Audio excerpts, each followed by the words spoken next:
Being the first one to arrive and the last to shut down the lights had slowly become my identity at Nova Core Solutions. Over the years, I'd turned into the invisible force keeping everything running while others were still scrolling their phones in the morning or clocking out exactly at 6:00 p.m. I never complained about the workload itself. What wore me down was how unseen I had become. My fingerprints were all over the company's biggest achievements, yet my name never appeared anywhere important. Press announcements praised Nova Core's flagship platform as if Ethan Cole, the founder, had personally built every component from scratch. Clients applauded the brilliance of the system, never knowing it was my design holding everything together. Night after night, I stayed late fixing bugs, rewriting rushed code from junior developers, and cleaning up mistakes made under deadlines I hadn't even set. On weekends, while others relaxed, I was refactoring entire modules to keep the system stable. Officially, my title was lead software architect, but in reality, I carried far more responsibility. I trained new hires, calmed frustrated clients, rewrote presentation decks minutes before major stakeholder calls, and even stocked the office pantry when no one else bothered. No one asked me to do these things. They simply happened because without me, everything would fall apart. The men on the team treated me like a background fixture. Polite smiles, casual gratitude, but never the respect they gave one another. In meetings, I'd suggest a solution only to be interrupted. 5 minutes later, someone else would repeat my idea and get praised for it. Ethan would laugh, clap them on the back, and call it initiative.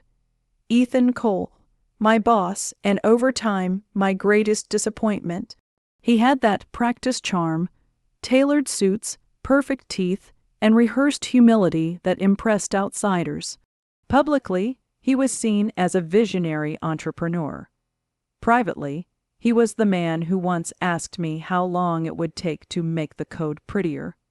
As if engineering infrastructure were the same as decorating a web page. I had been there since the beginning, back when Nova Core was nothing more than a concept and a half, functioning website hosted out of Portland, Oregon. I believed in his mission then. I helped turn that idea into a scalable, reliable product. But as the company expanded, so did his ego. Somewhere along the way, I stopped being a partner in his eyes and became just another resource.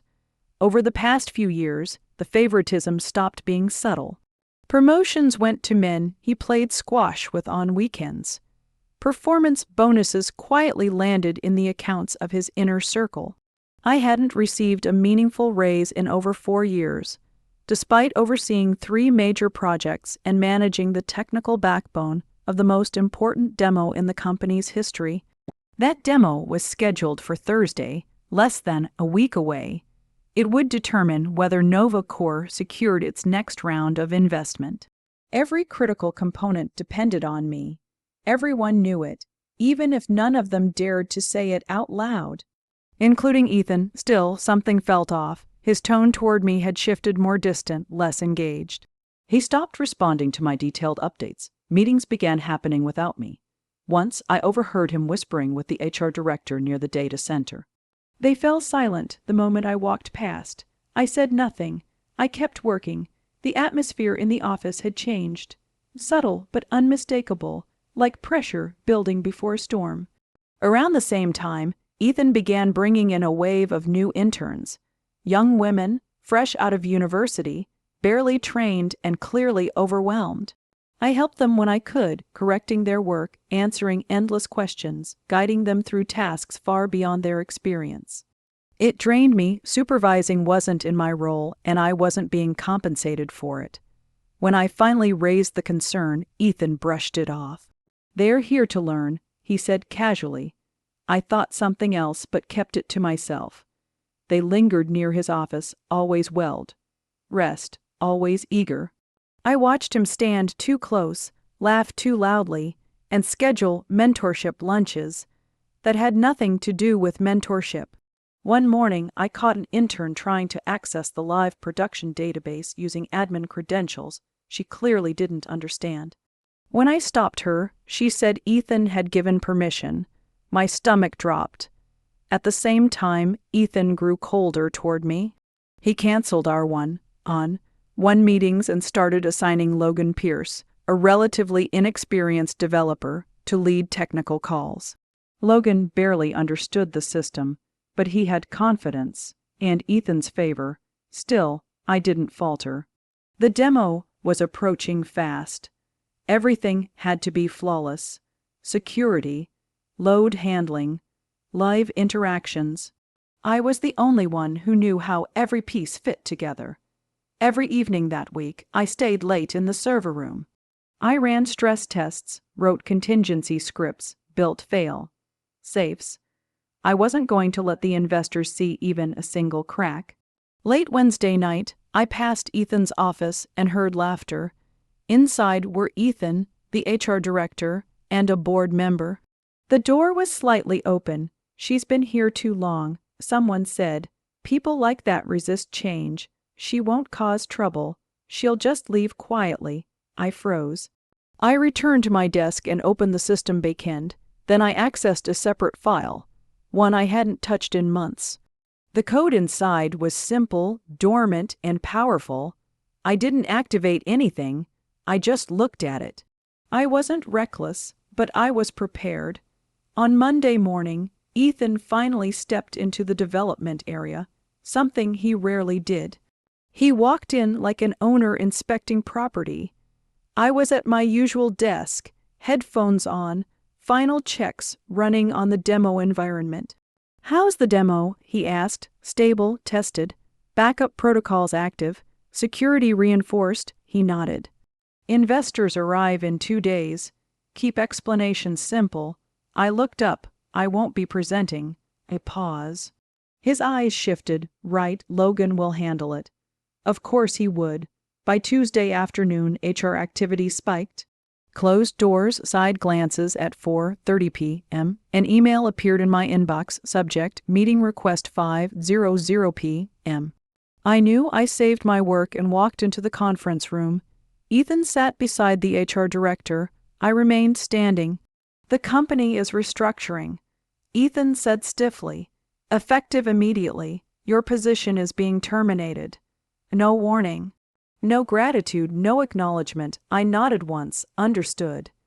Ethan shifted uncomfortably in his chair. "I know this came out of nowhere," he said carefully, "but we're trusting you to handle this the way you always have, quietly and professionally." I met his eyes, calm and unreadable. "Of course." I picked up my company issued laptop, set it gently on the table, and slid it toward him. "Everything's there, the demo, the backend, fully operational." Relief washed over his face as he nodded. "Thank you, really." I smiled just enough, the kind of smile that unsettles men like Ethan. "I hope the investors enjoy the presentation," I said lightly, then turned to the HR director. "Will I be escorted out?" She hesitated. "Yes, just as a precaution." I nodded, polite to the end. "All right, let's go." The walk through the office was eerily silent. No one looked up, no whispers, no goodbyes. Outside the glass doors, the elevator arrived. I stepped in and the doors slid shut. 10 minutes. That's all it would take for the system to recognize the device transfer, and then the code would wake up. The elevator descended smoothly as floor numbers blinked past. My face stayed neutral, but my pulse raced. Not with fear, but anticipation. I stepped out onto the street, tightened my coat, and walked several blocks before stopping at a quiet corner cafe. I ordered coffee and chose a seat by the window. My phone lay face down on the table. I didn't touch it. Somewhere, 5 floors above, the system was already reacting. 10 minutes was all it needed. A simple trigger, my admin credentials revoked, the laptop reconnecting under a different user. Ethan had no idea that I'd built a safeguard into the architecture, a digital tether of sorts. Break the chain, and it would tug on something buried deep inside the infrastructure. When I wrote that contingency, it wasn't about revenge, it was about protection, his closed door decisions, his carelessness with people. It made me uneasy. So during a long weekend months earlier, I'd prepared for the worst, never expecting to use it, until now. At 5:47 p.m., the cafe lights flickered, just a coincidence, but I smiled anyway. I turned my phone over. The first alert appeared seconds later. System notification. Integrity verification failed. Internal assets secured. Another followed. Demo server alert. Credential authorization loop detected. Then a message from Owen, one of the few junior engineers who still respected me. Something's wrong with the backend. The system won't recognize Logan's login. We can't access the demo scripts. Did you push any changes before leaving? I replied calmly, no updates. You should check with Ethan. I took a slow sip of coffee and watched the street outside. Back at Nova Core, I could picture the chaos. Logan sitting at my desk, trying to run a walkthrough of a system he barely understood. Scripts failing. Red access warnings flashing across the screen. Ethan barking orders no one could follow. I hadn't destroyed anything. I hadn't deleted data. I hadn't corrupted a single file. I'd simply locked the door and kept the only key. My phone buzzed again, a message from Ethan. What is going on? Call me now. I ignored it. I didn't want to hurt the developers or the interns fumbling through directories they didn't understand. But Ethan had made his choice. He'd tried to erase me like an inconvenience.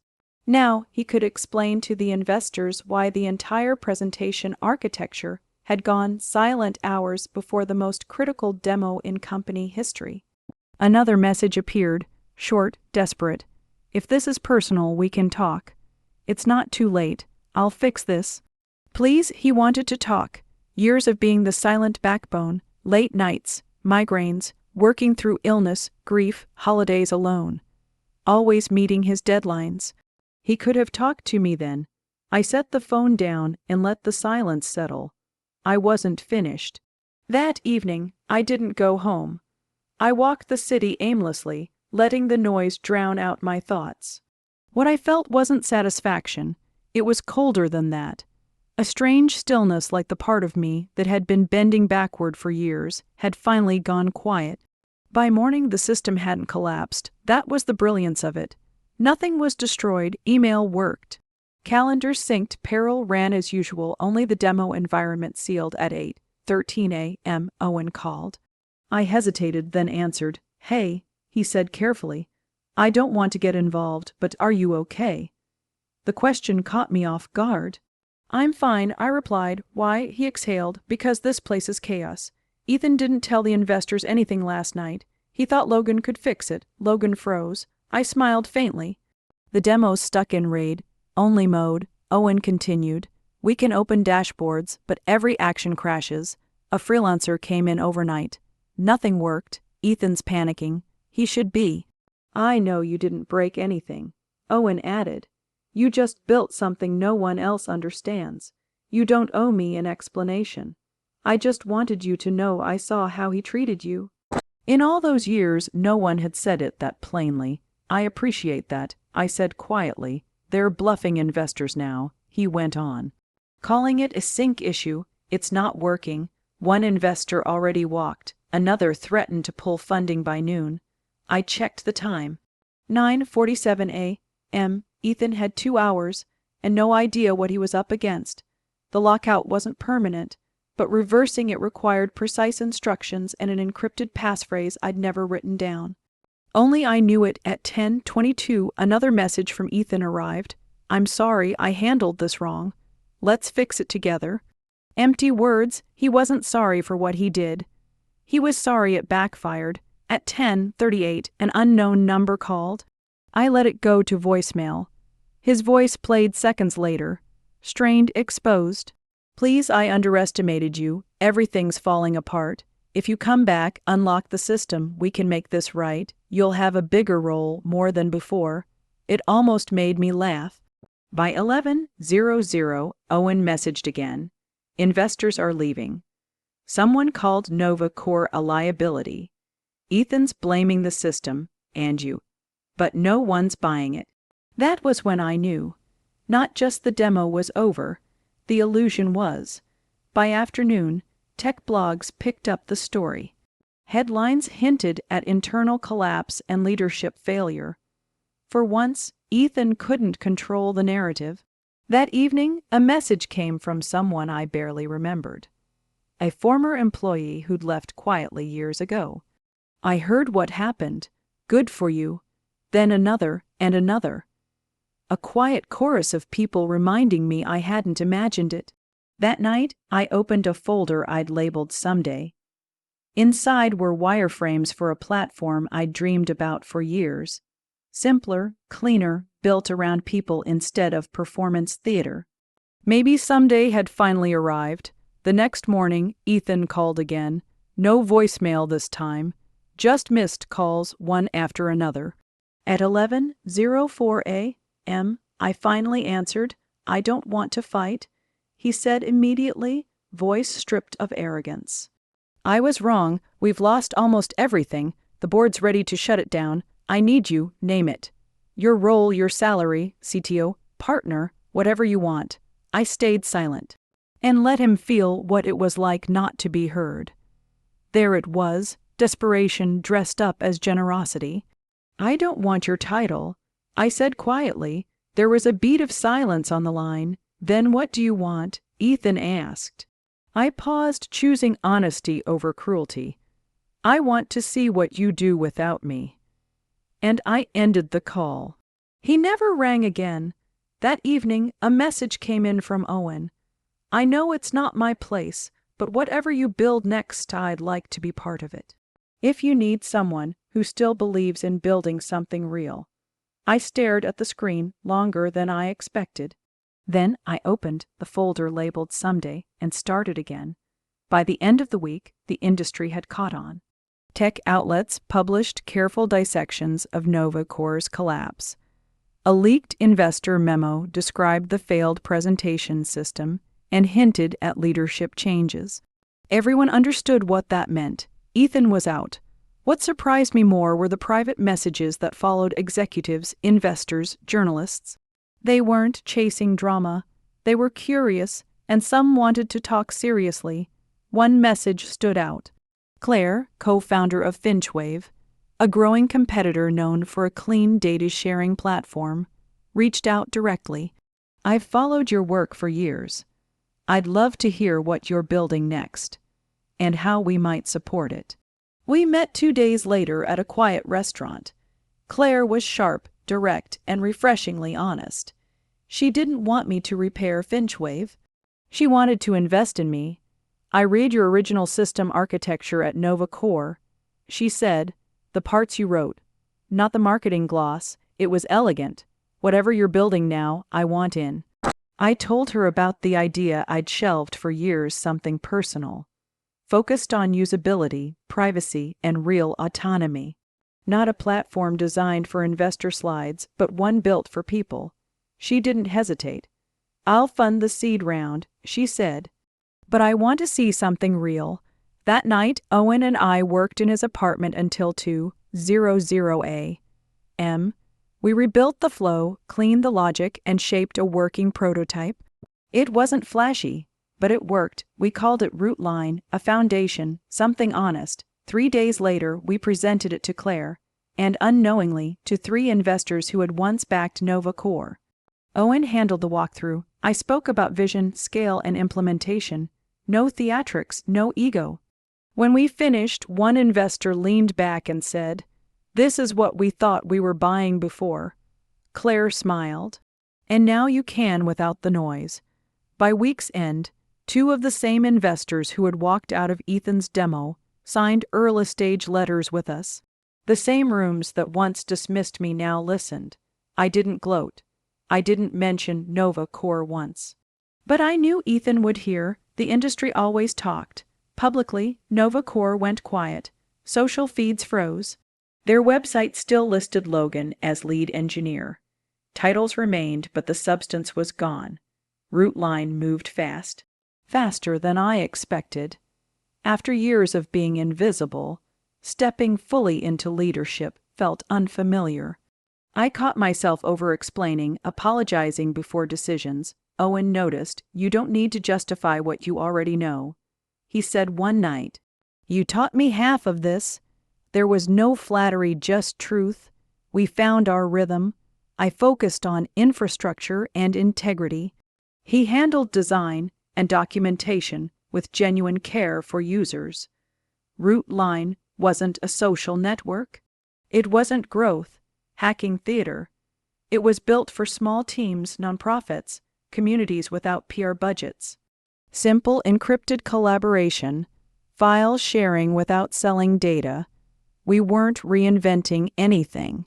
We were just removing the nonsense. One afternoon, Owen asked quietly, "Do you ever wonder what would have happened if you'd said yes to Ethan?" I paused. "I'd probably be CTO somewhere that still treated me like an assistant." He smiled.